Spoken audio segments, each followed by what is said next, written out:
This is David Goggins, one of the toughest humans to ever exist. This man has completed over 100 ultra marathons, including a 240 non-stop run. He also previously held the record for the most pull-ups completed within 24 hours. But David Goggins didn't magically just wake up with superhuman strength or an elite mindset. He was once a 300-pound exterminator stuck in the loop of depression, junk food, and anxiety, until one day he tried to join the Navy SEALs. But when they tried to measure his weight, they told him he couldn't join unless he was 191 pounds. So what did David Goggins do? He lost 106 pounds within 3 months, which is absolutely mind-blowing.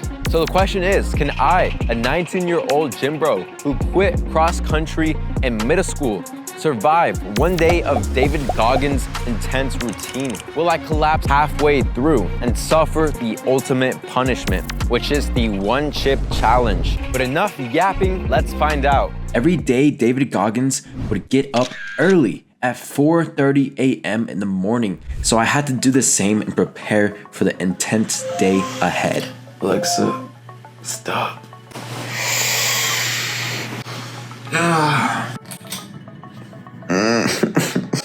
I usually wake up at 9 a.m. so this is going to be an insanely tough challenge for me, guys. But yeah, let's get into it. So even with only just 4 hours of sleep, I got myself ready and went to the grocery store to get my only breakfast for the day. Apparently, a banana is all David Goggins eats. So it's supposed to fuel me for the first half of the day, which is pretty tough, but let's gobble down this banana. Pause. We're checking out this new gym. This gym is huge, guys. It's absolutely amazing. The first exercise David Goggins would do is riding indoor bicycles for about an hour straight. So that's what I did. About 20 minutes into biking, I had a massive wedgie. But other than that, biking for an hour wasn't that bad. I just really had to zone out and stay focused and keep my mind locked in. And then I finally finished the run at an hour and 3 seconds with 9 miles completed. The only hard part was running off of 4 hours of sleep and 1 banana. Man, I'm so tempted to grab a snack. But like David Goggins says, I gotta stay hard. Hey, yo, what the? So I got me some goggles for what's about to come next. After David Goggins finished his biking, he would do 2 miles of swimming non-stop. Don't you just hate it when you go in the locker room and you get absolutely flashed by older folks? Like they just have that insane confidence or something. But anyways, back to the challenge. So I had to get to the pool and do the exact same thing. But I'm not gonna lie to you guys, I looked really goofy. You cannot tell me I do not look like this one dude.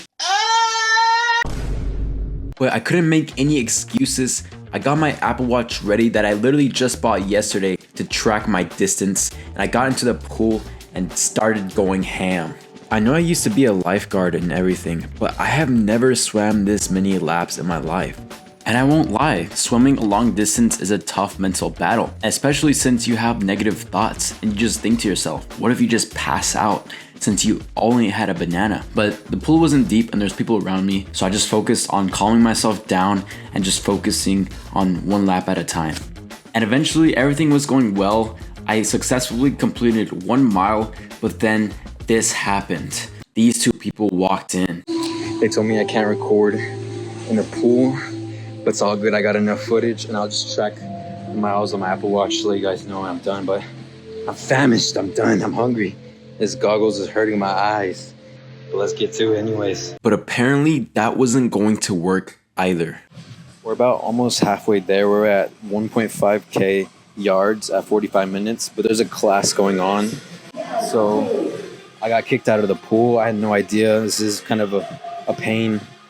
But yeah, guys, so I'll have to continue this probably a bit later. So as annoying as this situation was, I had to improvise and do the swimming later after the next task. So since we got kicked out of the swimming pool, we're gonna start on our full body workout.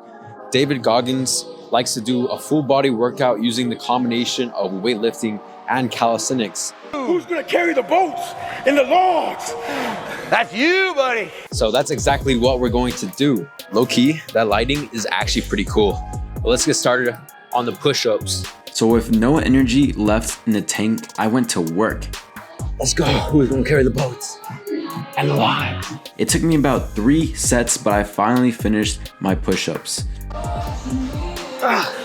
The next full body exercise I chose was pull-ups, and I thought these would be a piece of cake, but I was wrong. Instant regret. Swimming freestyle cooks your lats. I feel so tired. Who's gonna carry the boats and the logs?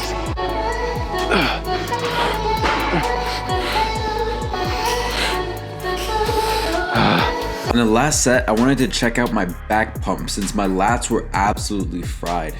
Sheesh, those pull-ups have been sculpting my back.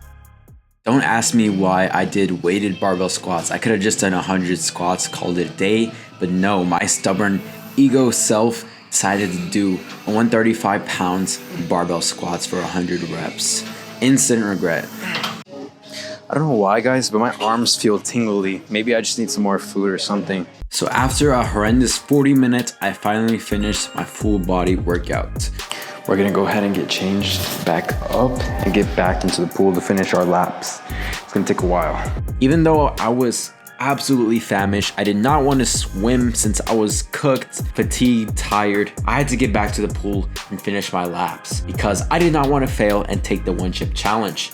Apparently, it's extremely painful, causes stomach issues, and I don't want to imagine what it's like to go to war on the toilet afterwards. So, got back into the pool and did my laps. And after a painful hour, I finally finished. I don't even want to talk right now. I need food. Oh, guys, I have never been more hungry in my life until now.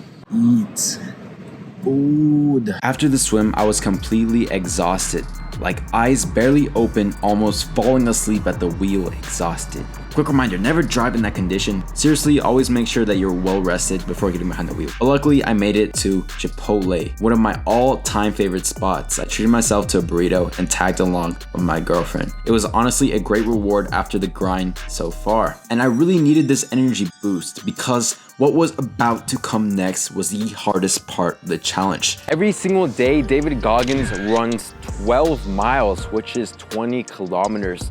So today I will also be running 20 kilometers. And no joke, the most I've ever ran was for the Sungjin Woo challenge, which was 10 kilometers for 7 days. But I haven't been training since then, so all of my stamina is gone. So I genuinely don't know if I can run 20 kilometers straight without stopping. But yeah, guys, I'm going to die, but no excuses. Let's get started. So without any hesitation, I began running. And the first mile, I felt good. Everything was going well. I was confident and even a bit cocky.